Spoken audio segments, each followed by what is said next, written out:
दोस्तों, दीमक देखने में तो बहुत छोटा होता है, लेकिन वो बड़े से बड़े पेड़ को भी नीचे गिराने की ताकत रखता है। अगर एक बार किसी लकड़ी में या पेड़ में दीमक लग जाए तो वो उसे अंदर से इतना खोखला कर देता है कि वो नीचे गिर जाता है। ठीक यही काम हमारे जीवन में करती है चिंता। नमस्कार दोस्तों, स्वागत है आपका एक बार फिर फट बुक्स कॉर्नर यूट्यूब चैनल पर। दोस्तों, आज हम बात करेंगे डेल कार्नेगी द्वारा लिखी गई best selling book how to stop worrying and start living के बारे में। दोस्तों, डेल कार्नेगी ने सेल्फ हेल्प की बेहतरीन बुक्स लिखी हैं। इस बुक में उन्होंने बताया है कि चिंता किस प्रकार हमारे जीवन को धीरे धीरे नष्ट कर रही है। यदि हमने समय रहते इस पर ध्यान नहीं दिया तो हम अपना सब कुछ खो देंगे।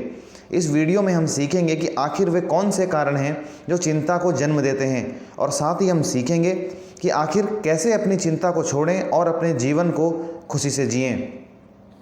दोस्तों, how to stop worrying and start living में ऑथर ने 7 पार्ट्स में हमें बताया है कि हम किस प्रकार अपनी चिंता को छोड़कर एक खुशहाल ज़िंदगी जिएं। दोस्तों, ये वीडियो थोड़ी लंबी हो सकती है। आप चाहें तो वीडियो की स्पीड थोड़ा बढ़ा सकते हैं, लेकिन इस वीडियो को शुरू से आखिर तक जरूर देखिए। दोस्तों, आगे बढ़ने से पहले यदि आप इस चैनल पर नए हैं तो इस चैनल को सब्सक्राइब करना बिल्कुल ना भूलें। तो चलिए दोस्तों, आज की वीडियो शुरू करते हैं। Part 1, fundamental facts you should know about worry. इस पार्ट में ऑथर उन तथ्यों के बारे में बताते हैं जो आपको सबसे पहले चिंता के बारे में जानने आवश्यक हैं। हमारी चिंता का सबसे बड़ा कारण ये होता है कि हम उन चीज़ों के बारे में सोचते हैं जिन पर हमारा कोई भी कंट्रोल नहीं होता है।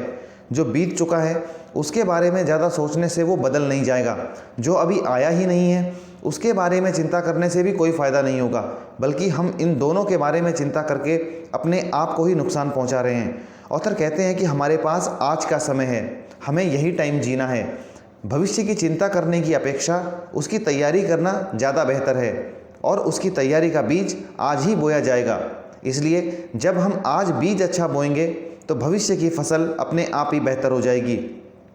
जो लोग पास्ट और फ्यूचर की चिंता में खोए रहते हैं वे न तो पहले खुशी से रहे थे, न आज रह रहे हैं, और न ही भविष्य में रह पाएंगे। आने वाले कल के लिए विचार करो, योजना बनाओ, तैयारी करो, लेकिन चिंता बिल्कुल मत करो। जब भी हमारे सामने कोई प्रॉब्लम हो तो हमें सबसे पहले प्रॉब्लम का पूरी तरह एनालिसिस करना चाहिए। फिर हमें ये स्वीकार करना चाहिए कि हमारे साथ बुरे से बुरा क्या हो सकता है, और फिर अपनी पूरी एनर्जी उस प्रॉब्लम की सॉल्यूशन ढूंढने में लगा देनी चाहिए। ऑथर कहते हैं कि जो लोग चिंता से लड़ना नहीं जानते हैं वे अपनी ज़िंदगी को बीमारियों की तरफ धकेलते हैं। रिसर्च बताती है कि डॉक्टर्स के पास 70% पेशेंट ऐसे आते हैं जो यदि अपने डर पर काबू पा लें और चिंता करना छोड़ दें तो वे बिना दवाई के ही ठीक हो सकते हैं।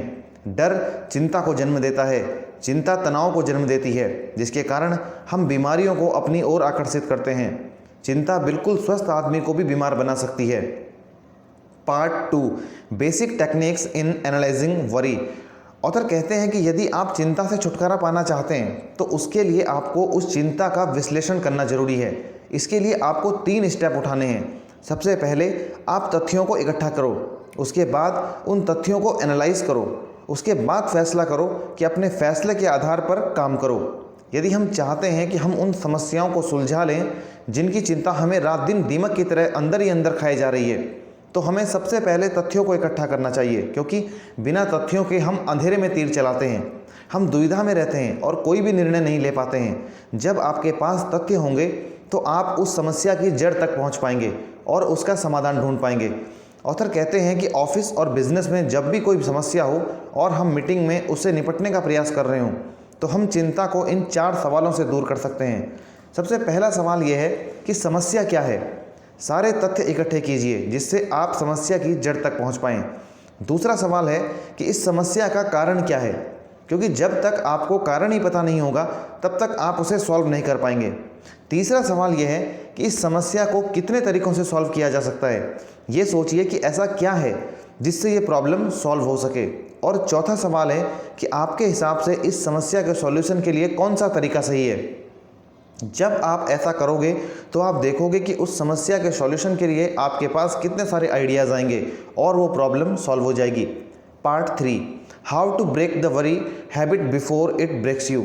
इस पार्ट में ऑथर बताते हैं कि आखिर वो कौन से तरीके हैं जिनसे हम चिंता को दूर हटा सकते हैं। यदि चिंता से दूर रहना है तो हमें अपने आप को बिजी रखना होगा। अपने आप को इतना बिजी रखो कि आपको सोचने का मौका ही न मिले। मान लो कि हमारे साथ कुछ ऐसा हो गया जिसने हमें बहुत ज़्यादा परेशान कर दिया। अब यदि हम उसके बारे में ज़्यादा सोचेंगे तो हमें दुख के सिवाय कुछ नहीं मिलेगा। ज़्यादा सोचने से हमारे शरीर पर बहुत नकारात्मक प्रभाव पड़ेगा और हम बीमारियों से घिर जाएंगे। हमें चाहिए कि हम ऐसे क्रिएटिव कार्यों में अपने आप को उलझा लें जिससे हमें सोचने का टाइम ही न मिले। इसका कारण है कि हमारा दिमाग एक समय में एक ही चीज़ के बारे में सोच सकता है। आप खुद आजमा कर देख लीजिए। आप अभी ताजमहल के बारे में सोचो और साथ ही कल सुबह आपको कौन सा काम करना है इसके बारे में सोचो। आप एक साथ दोनों के बारे में नहीं सोच सकते हो। हाँ, आप एक एक करके दोनों के बारे में ज़रूर सोच सकते हो। ऑथर कहते हैं कि जो विशाल पेड़ सदियों तक हर मौसम की मार झेलकर खड़ा रहता है, उस पेड़ में यदि दीमक लग जाए तो वो भरभरा कर नीचे गिर जाता है। यहाँ आप सोचिए कि वो विशाल पेड़ बड़ी बड़ी मुश्किलों का सामना तो बहादुरी से कर गया, लेकिन दीमक जैसी छोटी मुश्किल से हार गया। हम अपनी ज़िंदगी में बड़ी बड़ी मुसीबतों का सामना तो कर लेते हैं, लेकिन हम सबसे ज़्यादा परेशान छोटी छोटी चीज़ों से होते हैं। ऑथर कहते हैं कि आपको किसी भी समस्या को इतना बड़ा नहीं बनाना है कि वो आपके ऊपर हावी हो जाए और आपकी खूबसूरत ज़िंदगी को नष्ट कर दे। जो बीत गया उसे भूलने में ही समझदारी है। उसका रोना रोकर आप अपना आज तो खराब कर ही रहे हो, साथ ही अपने भविष्य को भी अंधकार में धकेल रहे हो। जो हो गया उसे आप बदल नहीं सकते हो, इसलिए उसे स्वीकार करो और भूल जाओ। इसके बाद पूरा ध्यान इस बात पर लगाओ कि इसे कैसे सुधारा जा सकता है। ऑथर कहते हैं कि आपको अपनी चिंता पर स्टॉप लॉस लगाना ही होगा। जो लोग शेयर मार्केट में रुचि रखते हैं वो स्टॉप लॉस के बारे में अवश्य जानते होंगे। स्टॉप लॉस को ऐसे समझिए, मान लो आपने कोई शेयर 100 रुपये के भाव पर खरीदा और आपने उसमें 95 रुपीज़ पर स्टॉप लॉस लगा दिया। अब यदि आपके शेयर का भाव गिरकर 95 रुपीज़ तक आ गया तो वो अपने आप शेयर बिक जाएगा। इस प्रकार आपको सिर्फ 5 रुपये का ही नुकसान होगा। लेकिन यदि आप स्टॉप लॉस नहीं लगाते हैं तो हो सकता था कि वो शेयर गिरकर 90 रुपये या 85 रुपये तक गिर जाता और आपको बहुत नुकसान होता। इसी प्रकार हमें अपनी चिंताओं पर भी स्टॉप लॉस लगाना चाहिए। आपको ये डिसाइड करना होगा कि मैं इस विषय पर इससे ज़्यादा अब नहीं सोच सकता, मुझे इससे बाहर निकलना है और आगे बढ़ना है। जो लोग समझदार होते हैं वे अपने नुकसान पर बैठकर रोते नहीं हैं, बल्कि क्रिएटिव तरीके से सोचते हैं कि इसे कैसे सुधारा जाए। हमें अपनी गलतियों से सीख लेनी चाहिए और उस सीख का प्रयोग अपने भविष्य को बेहतर बनाने में करना चाहिए। ऑथर यहाँ एक टीचर की कहानी बताते हैं जो अपनी साइंस की प्रैक्टिकल क्लास में अपने साथ एक दूध की बोतल लेकर गए। उन्होंने उसे साइड में एक टेबल पर रख दिया। सब स्टूडेंट्स का ध्यान उस बोतल पर था कि आखिर उसका इस क्लास में क्या काम है। तभी टीचर ने उस बोतल को सिंक में जोर से पटका, जिससे वो बोतल टूट गई और सारा दूध गिर गया। फिर वे जोर से चिल्लाए, गिरे हुए दूध के बारे में ज़्यादा अफसोस मत करो। उन्होंने सारे स्टूडेंट्स को बुलाया और उस बोतल को दिखाकर कहा कि दूध अब गिर चुका है। हम चाहे कितना भी रो लें, पीट लें, चिल्ला लें, लेकिन अब दूध वापस नहीं आएगा। हम जो कर सकते हैं वो ये है कि इसे भूल जाएं और आगे बढ़कर अपना अगला काम करें। Part 4, 7 ways to cultivate a mental attitude that will bring you peace and happiness। इस पार्ट में ऑथर उन तरीकों के बारे में बताते हैं जिससे हम अपने जीवन में शांति और खुशियां ला सकते हैं। नॉर्मन विंसेंट पील के अनुसार आप अपने बारे में जैसा सोचते हैं आप वैसे नहीं होते हैं, बल्कि आप जो सोचते हैं आप वैसे ही होते हैं। ऑथर कहते हैं कि हमें समस्याओं के प्रति सचेत रहने की ज़रूरत है, न कि चिंता करने की। जब आप सचेत रहते हो तो आप समस्या को एनालाइज करते हो, उसका कारण जानते हो और उसकी प्रॉब्लम को सॉल्व करने पर फोकस करते हो। लेकिन जब आप चिंता करते हो तो आप गुस्सा करते हो, फ्रस्ट्रेट होते हो, अपना समय सिर्फ उस प्रॉब्लम के बारे में सोचने में बर्बाद करते हो, न कि उसके सॉल्यूशन पर। जिन चीज़ों को आप बदल नहीं सकते उनके बारे में चिंता मत करो। जब हमें किसी से कोई तकलीफ़ होती है तो हम बदला लेने पे उतारू हो जाते हैं, लेकिन क्या आप जानते हैं कि बदला लेने की प्रवृत्ति से सामने वाले से पहले हमारा नुकसान होता है। ये वैसे ही है जैसे हम किसी पर फेंकने के लिए गर्म कोयले को अपने हाथ में पकड़ कर रखें। उसका नुकसान तो तब होगा जब उस पर वो गर्म कोयला पड़ेगा, लेकिन उससे पहले हमारा हाथ जल जाएगा। जब हम किसी से नफरत करते हैं तो हम उसे अपनी ज़िंदगी पर हावी होने का मौका देते हैं, जिससे हमारी नींद, हमारा चैन, हमारा सुख, हमारा ब्लड प्रेशर सब उस इंसान के हवाले हो जाता है। यदि हमारे दुश्मनों को ये पता चल जाए कि उसके कारण हम कितने बेचैन हैं तो वो तो खुशी से वैसे ही पागल हो जाएंगे, क्योंकि उनको तो कोई नुकसान नहीं हो रहा है। लेकिन हम अपने हर पल को नरक में धकेल रहे हैं। अपने दुश्मनों से बदला लेने की कोशिश न करें। जिन्हें आप पसंद नहीं करते हैं उनके बारे में सोचकर अपना टाइम बर्बाद मत कीजिए। जब आप किसी के प्रति कुछ अच्छा करते हैं तो ये सोचकर मत अच्छा करो कि वो आपको थैंक यू कहे या आपका आभार व्यक्त करे, क्योंकि यदि आप ऐसा सोचकर किसी की हेल्प करोगे और उसने आपके साथ आपके मन मुताबिक व्यवहार नहीं किया तो आपको बहुत दुख होगा। जो लोग इस तरह की नाराज़गी अपने मन में भरकर रखते हैं वे इस कड़वाहट में अपने जीवन को नर्क बना रहे हैं। लोग ऐसी नाराज़गी को वर्षों तक अपने मन में दबा कर रखते हैं, जबकि ऐसा करने से उन्हें कोई फ़ायदा नहीं होता। इसलिए काम के बदले में तारीफ़ की उम्मीद मत करो। निस्वार्थ भाव से काम करो, आपका काम खुद आपकी तारीफ़ करेगा। बहुत से लोग सिर्फ इसलिए एकांत जीवन जी रहे हैं क्योंकि वे चाहते हैं कि उन्हें महत्व दिया जाए, उनसे प्रेम किया जाए, लेकिन उनको ये बात समझनी होगी कि प्रेम देने का नाम है, खुशियाँ बांटने का नाम है, और जो आप देते हो वही आपको रिटर्न में मिलता है। हमारी समस्याओं का बहुत बड़ा कारण ये है कि हम सोचते हैं कि हमारे पास क्या नहीं है। हम बस उसके बारे में चिंता करके अपने आप को दुखी करते हैं। ऑथर कहते हैं कि यदि हम चिंता मुक्त खुशहाल जीवन जीना चाहते हैं तो हमें इस बात पर फोकस करना चाहिए कि हमारे पास क्या है। ईश्वर ने हमको जो दिया है वह भी न जाने कितने के लिए एक सपने जैसा ही है। आप अपने शौक़ के लिए महंगे जूते नहीं ले सकते, इसलिए दुखी होते हैं, लेकिन ज़रा सोचिए कि किसी के पैरों में तो जूते ही नहीं हैं। हम बड़ी गाड़ी न होने के लिए रोते हैं, लेकिन ज़रा सोचिए कि किसी के पास तो किराए के पैसे भी नहीं हैं। ईश्वर ने आपको जितना दिया है उसके ईश्वर का शुक्रिया अदा कीजिए और बेहतर बनने के लिए मेहनत कीजिए, चिंता या रोना नहीं। ऑथर कहते हैं कि इस दुनिया में हम अपने जैसे अकेले हैं, कोई भी दूसरा इंसान हमारे जैसा नहीं है। इसलिए हमेशा वह बने रहिए जो आप हैं। किसी और की नकल करके आप अपना जीवन खुशियों से नहीं जी सकते हैं। ऑथर कहते हैं कि अपनी निराशा को दूर करने का सबसे अच्छा उपाय यह है कि अपना समय किसी और के चेहरे पर मुस्कान लाने के लिए यूज़ करो। हर दिन एक अच्छा काम करो, ऐसा काम जिससे किसी की ज़िंदगी में खुशियाँ आ पाएँ। जब आप किसी और की ज़िंदगी में खुशियाँ बढ़ते हो तो आपको शांति और प्रसन्नता का अनुभव होता है और आप निराशा को छोड़कर प्रसन्नता में डूब जाते हो। Part 5 the golden rule for conquering worry.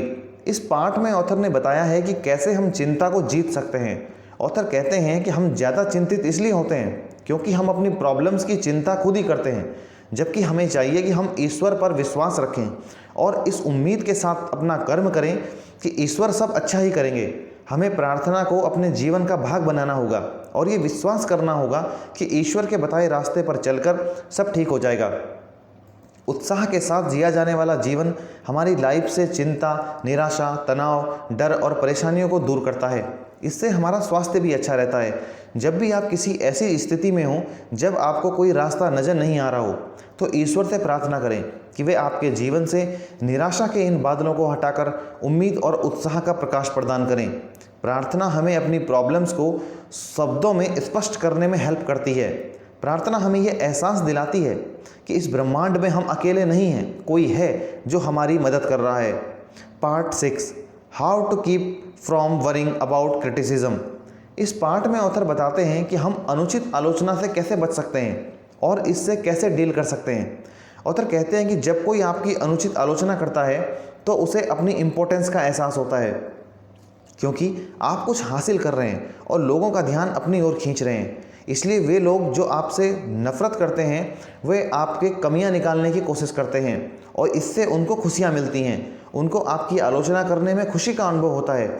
Author कहते हैं कि ये अनुचित आलोचना आपकी छुपी हुई तारीफ ही होती है, इसलिए आपको इस आलोचना पर ध्यान देने की ज़रूरत नहीं है। आपको आलोचना से विचलित होने की ज़रूरत नहीं है। यदि आप कुछ करते हैं तो भी आलोचना होगी और यदि आप कुछ नहीं करते हैं तो भी आलोचना होगी। जब कोई आपकी आलोचना करता है तो आप भी उसका जवाब आलोचना से मत दीजिए, इससे आप अपनी ज़िंदगी के सुख चैन को खो देंगे। इसलिए आपको ये आदत डालनी होगी कि लोग कुछ ना कुछ तो कहेंगे ही। आपको बस एक चीज़ का ध्यान रखना है कि अपना काम पूरी मेहनत, लगन और ईमानदारी से करना है और अपना सर्वश्रेष्ठ प्रदर्शन करना है। ऑथर कहते हैं कि बहुत से लोग जरा सी आलोचना पर भड़क उठते हैं, लेकिन समझदार व्यक्ति वो होता है जो किसी की सकारात्मक आलोचना को पॉजिटिव तरीके से लेता है। वह उसके साथ बहस नहीं करता बल्कि उससे सीखने की कोशिश करता है कि मैं कैसे अपनी कमियों को दूर कर सकता हूँ। जब हम अपनी कमियों को सुधारने का प्रयास करेंगे तो हम हर पल एक बेहतर इंसान बन पाएंगे। Part 7 6 ways to prevent fatigue and worry and keep your energy and spirit high। इस पार्ट में ऑथर चिंता रोकने और अपने उत्साह और ऊर्जा को बढ़ाने के तरीकों के बारे में बताते हैं। ऑथर कहते हैं कि आपको थकान और चिंता से बचने के लिए आराम करना आवश्यक है। लंबे समय तक काम करने के लिए आपको बीच बीच में थोड़ा थोड़ा आराम करना जरूरी है। इससे आपकी परफॉर्मेंस बढ़ जाती है और आप बेहतर काम कर पाते हैं। हमें थकने से पहले ही आराम करना चाहिए। हमें शारीरिक रूप से उतनी थकान नहीं होती है जितनी कि मानसिक रूप से। ऑथर कहते हैं कि अच्छी आदतों के द्वारा हम चिंता को दूर भगा सकते हैं। हमें अपने कार्यों का एक क्रम डिसाइड करना चाहिए। यदि हमारी टेबल पर बहुत सारे काम पड़े हुए हैं तो पहले उनका एक क्रम तय करो कि कौन सा काम पहले करना है और कौन सा बाद में। जो काम या फैसला आज करने का है उसे आज ही निपटा लो, उसे भविष्य के लिए मत छोड़ो। यदि आप एक बड़े बिजनेस को चलाते हो तो आपको यह ध्यान रखना चाहिए कि जिन कामों को आप अपनी टीम को सौंप सकते हो उनको सौंप दीजिए। यदि आप सारे काम खुद ही करेंगे तो जल्दबाजी, तनाव और परेशानी न चाहते हुए भी आपकी ज़िंदगी में दस्तक दे देगी। जब तक आप व्यवस्थित नहीं हो पाएंगे तब तक आप निराश ही रहेंगे।